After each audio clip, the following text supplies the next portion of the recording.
Primero que nada, voy a presentarme. Mi nombre es Casasolo Miguel y junto a mi grupo, conformado por Gómez Enzo, Martínez Lourdes y Robles Marcos, le vamos a pasar a explicar todo lo que fuimos dando a lo largo de este mes en el primer TP que usted nos dio. Pasando primero que nada, ¿qué es una red de comunicación de datos? Una red de comunicación de datos es una estructura diseñada para la transferencia de información a través de intercambio de datos. ¿Cuál es su clasificación? Se clasifican en LAN, MAN y WAN. LAN. Las redes de área local, o Local Area Network, son aquellas que se encargan de comunicar computadoras y periféricos en un espacio físico limitado. Por ejemplo, un edificio u otro entorno a unos 200 metros. Aunque debemos tener en cuenta que el uso de repetidores podría aumentar su alcance hasta 1 kilómetro. Normalmente dentro de una empresa, las computadoras y los periféricos externos están conectados a una LAN, con lo cual pueden compartir recursos y acceder a los datos presentes en otros nodos. MAN. Se trata de redes de mayor tamaño que las LAN, que dan servicio a espacios físicos mayores de 4 kilómetros. En palabras simples, una red MAN es una versión más grande que una LAN, y por lo tanto utiliza medios y tecnologías similares.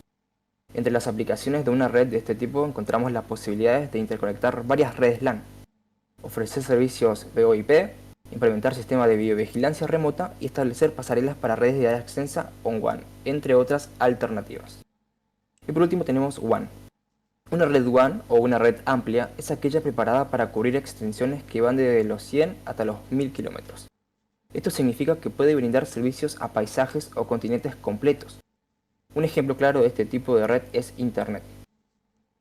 Pasando con sistemas teleinformáticos, lo que tenemos es que un sistema teleinformático es una infraestructura compuesta por hardware y software diseñado para la transmisión y procesamiento de información a través de redes de telecomunicaciones.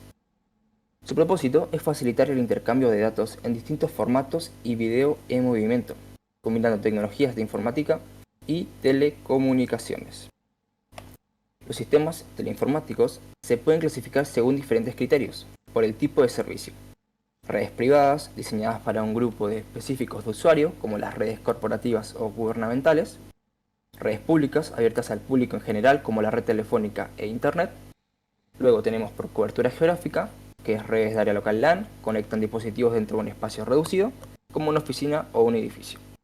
Redes de área metropolitana MAN, cubren áreas urbanas interconectando diversas redes locales. Y redes de área amplia WAN enlazan a redes a nivel nacional o global. Después tenemos por tecnología de transmisión. Redes cableadas utilizan cables físicos, fibra óptica, coaxial o par transado. Redes inalámbricas, basadas en señales de radio, microondas o satélites. Por función en la red, redes de acceso donde los usuarios conectan sus dispositivos finales, redes de tránsito o núcleo encargadas de gestionar la transmisión de datos entre redes. Las tecnologías utilizadas en los sistemas teleinformáticos incluyen la radio, televisión, tecnología física y móvil, redes informática, internet, GPS y telemetría, entre otras. Dicho esto, ahora mi compañero va a pasar a explicar todo el tema de tipos de señales de telecomunicación. Buenas. Las transmisiones de datos implican el envío de información desde una fuente a un destino. Considerando la naturaleza de los datos, tanto analógicas como digitales, para su propagación y procesamiento puedan garantizar que sean inteligibles. Los datos analógicos varían de forma continua. Un ejemplo de ello serían la voz y video, mientras que los datos digitales toman valores discretos, como un ejemplo texto y números.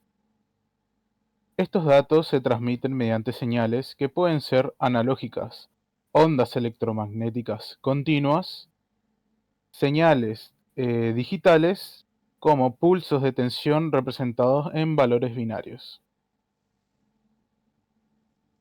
En cuanto a la transmisión, las señales analógicas tienden a degradarse con la distancia y requieren amplificadores, pero esto también puede aumentar el ruido. En cambio, las transmisiones digitales usan repetidores que regeneran la señal sin acumular ruido, preservando así la integridad de los datos. La migración hacia la transmisión digital se debe a varias ventajas. Esto a mayor integridad de datos al evitar la acumulación del ruido, mejor aprovechamiento del ancho de banda mediante la multiplexación eficiente, mayor seguridad y privacidad ya que la encriptación es más fácil en datos digitales. Integración de servicios, permitiendo combinar voz, video y dato en la misma infraestructura. Ahora mi compañero va a pasar a explicar. En las telecomunicaciones las señales pueden clasificarse según su periodicidad, naturaleza, comportamiento y representación en el tiempo. Según su periodicidad, tenemos las señales periódicas que se repiten en ciclos a intervalos regulares.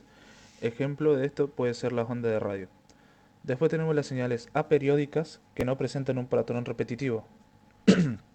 Un ejemplo de esto pueden ser las señales de voz.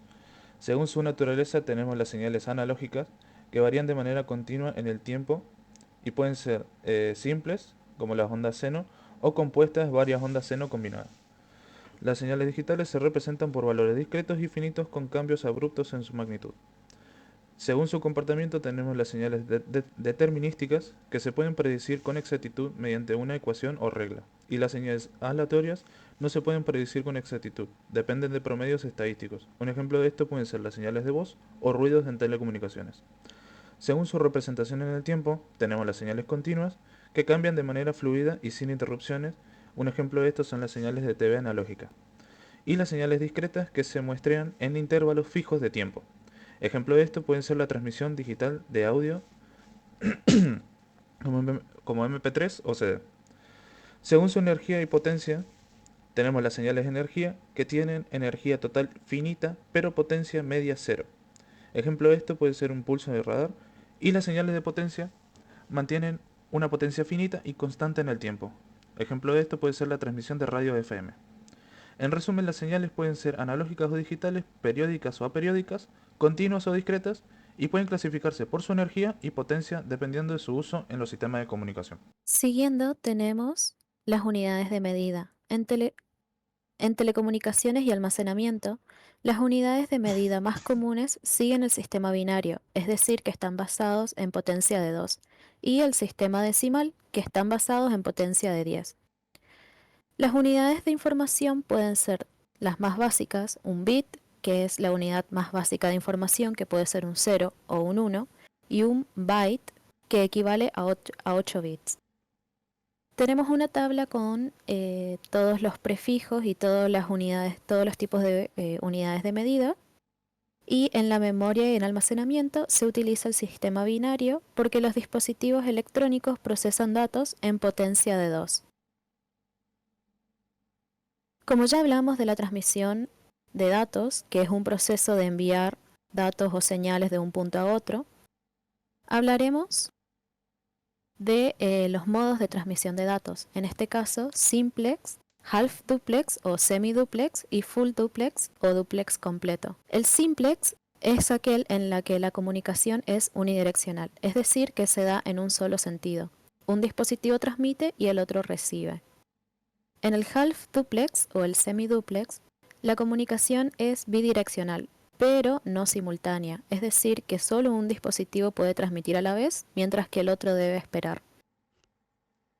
Después tenemos el full duplex o el duplex completo, que es la comunicación bidireccional y simultánea, es decir, que ambos dispositivos pueden enviar y recibir datos al mismo tiempo. Ejemplos de esto puede ser en el simplex, una radio o una televisión, donde la señal se envía pero el usuario no puede responder. En el half duplex pueden ser un ejemplo los walkie-talkie, donde una persona habla y la otra debe esperar para responder. Y en el full duplex, por ejemplo, son las llamadas telefónicas, donde ambas personas pueden hablar sin interrupciones. Ahora yo voy a hablar de la modulación. La modulación es el proceso de combinar una señal de entrada, MT, como en su formato y como significa, con una portadora a una frecuencia específica, que se lo representa como una J, para generar una señal ST con un ancho de banda centrado alrededor de J. Es esencial de la transmisión de datos digitales, donde convierte datos digitales a analógicos. Para datos analógicos, la modulación se justifica por dos razones. Esto nos lleva a permitir la transmisión en frecuencias más altas y facilitar la multiplicación por división de frecuencias. Luego tenemos el PCM, la modulación por codificación de impulsos. Esto se basa en el teorema de muestreo, el cual asegura que al muestrear una señal a más del doble de su frecuencia máxima, se puede reconstruir la señal original. La voz se muestrea a 8000 muestras por segundo con una cuantización que puede ir de 4 bits 16 niveles a 8 bits de 256 niveles, afectando la calidad de la señal. Tenemos también la modulación delta. Este tipo de modulación utiliza una función de escalera que aproxima la señal entrada, generando una salida binaria en función de la señal sube o baja en el intervalo del muestreo. Después nosotros tenemos la modulación analógica. Se usa para transmitir señales continuas mediante variaciones en la amplitud, frecuencia o fases en una señal portadora. Voy a ir explicando los diferentes tipos de modulación en lo analógico. Tenemos el AM, que sería la modulación de amplitud, en el que la amplitud de la portadora varía según la señal moduladora. Luego tenemos la modulación por longitud, que dentro se encuentra la frecuencia y la fase. La modulación de frecuencia, FM, la frecuencia de la portadora varía según la señal moduladora. Modulación de fase, PM. Se modifica la fase de la portadora en función de la señal entrada. Luego nosotros tenemos la modulación digital. Se usa para convertir señales digitales en analógicas y transmitirlas por medios analógicos. Tenemos el ASK, que es Amplitude Shift Keying. La señal cambia entre diferentes niveles de amplitud. FSK, Frequency Shift Keying, se transmite dos frecuencias distintas para representar los bits 0 y 1. PSK, Phase Shift Keying, se cambia la fase de la portadora según los datos digitales. Y por último tenemos la modulación en amplitud cuadrática. En términos más sencillos, QAM. Combina modulación en fase y en amplitud, permitiendo la transmisión simultánea de dos señales diferentes sobre la misma portadora y utilizándose frecuentemente en tecnologías como ADSL. Ahora mi compañero va a explicar el modelo general de comunicaciones. El modelo general de comunicaciones describe cómo se transmite la información entre un emisor y un receptor, considerando los siguientes elementos claves. Un emisor, que es la fuente que genera y envía el mensaje. Un mensaje, que es la información transmitida, puede ser en formato de texto, audio, video, datos, entre otros. El canal, que es el medio físico o digital por donde viaja el mensaje. Pueden ser por cables, por ondas, entre otros. El ruido son las interferencias que afectan la comunicación. El receptor es aquel que recibe, interpreta y procesa el mensaje. La retroalimentación es la respuesta del receptor que confirma que ha comprendido el mensaje. Y por último tenemos el contexto, que es el entorno, tanto físico, cultural, social o psicológico, que influye en la comunicación.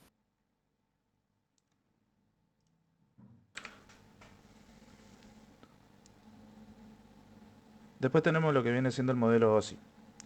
En el modelo OSI, que de sus siglas Open System Interconnection, que es un modelo conceptual para entender cómo los sistemas de comunicación transmiten datos de una red. Presenta 7 capas. Entre ellas podemos observar abajo del todo la capa física, que se encarga de la transmisión de bits a través del medio físico, ya sean cables, ondas de radio, fibra óptica, etc. Define aspectos como voltajes y frecuencias y conectores. Ejemplo de esto puede ser el Ethernet, USB o Bluetooth. La capa de enlace de datos garantiza la transferencia confiable de tramas entre dispositivos de la misma red. Maneja detección y corrección de errores.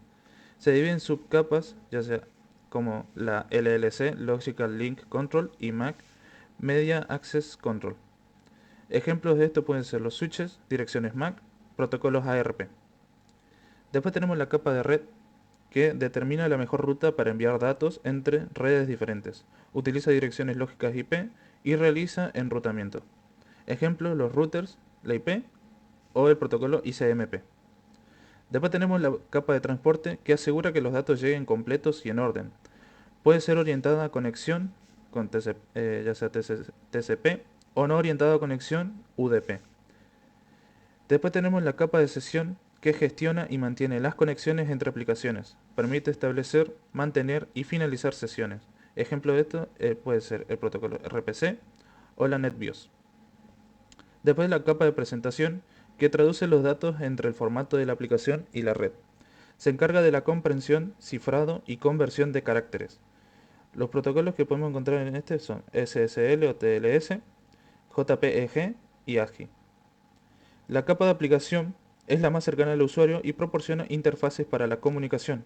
Incluye protocolos que permiten el acceso a servicios de red, ya sean como HTTP, FTP, SMTP y DNS.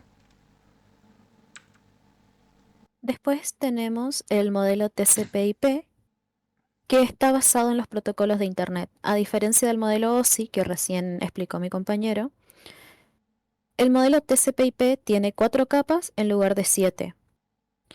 Tenemos la primera capa, que es la capa de acceso a la red o capa de enlace, que equivale a las capas físicas y enlace de datos del modelo OSI.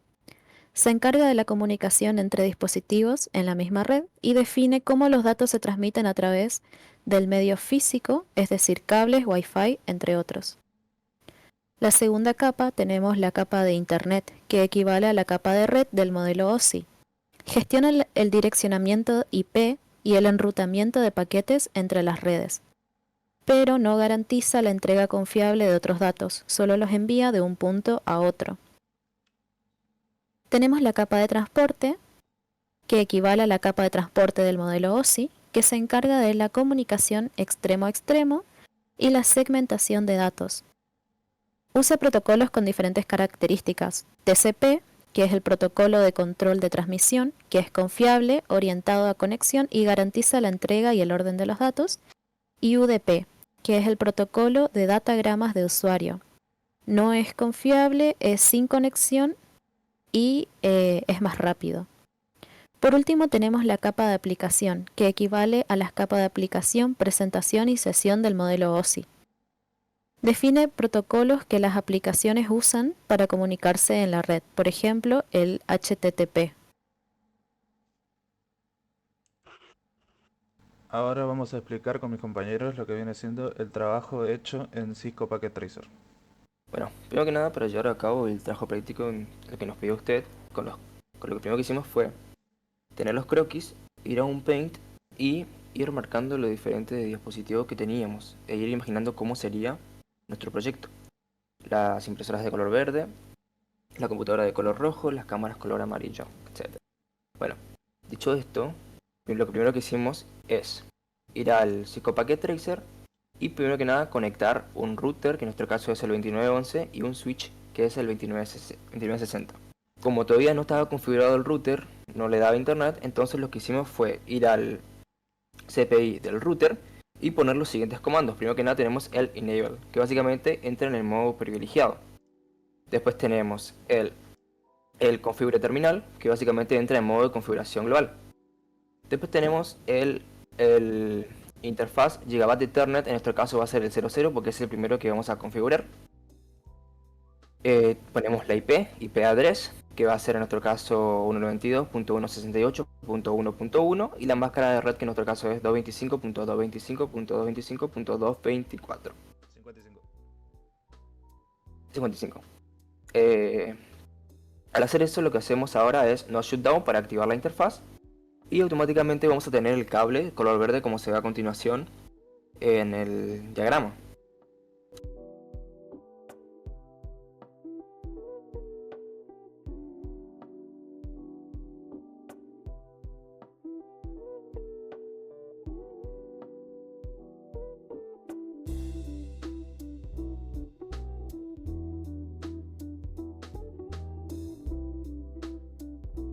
Para verificar si la conexión está correcta, lo que hacemos es ir a desktop, tenemos al terminal, básicamente la computadora, y hacemos un pineo con la otra computadora copiando la IP en la cual se quiere pinear. Y ahí te va a aparecer que va va a analizar y va a haber 4 paquetes enviados y 0 perdidos. Entonces significa que hubo una conexión exitosa. Dicho esto, lo que hicimos ahora fue ir a las PC, ir a desktop y ponerle la IP correspondiente a cada máquina y también con cada impresora. Un switch justo, el switch que tenemos el primero nos alcanzó justo para todas las máquinas de la planta baja. Ahora mi compañero pasa a explicar el tema del segundo switch con las cámaras. Para empezar, el router tiene 3 entradas GB. Lo que hicimos fue colocar 3 switches en cada entrada. Una iba a ser destinado para lo que viene siendo la planta baja, una para las cámaras y la otra iba a ser destinada para el primer piso. Colocamos más que nada en el puerto gigabit por el hecho de que es un puerto en donde se transmite con mucha más velocidad lo que viene siendo la información. Entonces lo que hicimos fue con las cámaras colocar en el modo avanzado para poder realizar la configuración pertinente. El Network Adapter venía por defecto para conectar vía wireless, es decir, vía inalámbrico, con internet. En este caso, como vamos a hacer conexión por cable, lo que hacemos es colocar la primera opción y posteriormente en settings lo que venimos a hacer, colocamos el gateway y la dirección IP pertinente con su máscara de red. Así con cada una de las cámaras que se encuentran en el primer piso. Posteriormente, como los cables UTP categoría 5, que son los que se utilizarían en un plano físico, digamos, solamente se pueden trabajar hasta 100 metros de distancia y a partir de los 70 metros empiezan a tener ruidos. Por ende, decidimos trabajar con el sistema en cascada. Es decir, que del switch de cámaras que tenemos en lo que viene siendo la planta baja, lo que hicimos fue extender un switch más a partir del otro puerto gigabit que posee el switch para poder realizar las conexiones de las cámaras del primer piso. Tenemos el switch, uno de los switches que se había conectado en el router se posiciona en el primer piso, el cual va a ser destinado para los dispositivos que se encuentren dentro de esa planta, ya sean computadoras o impresoras.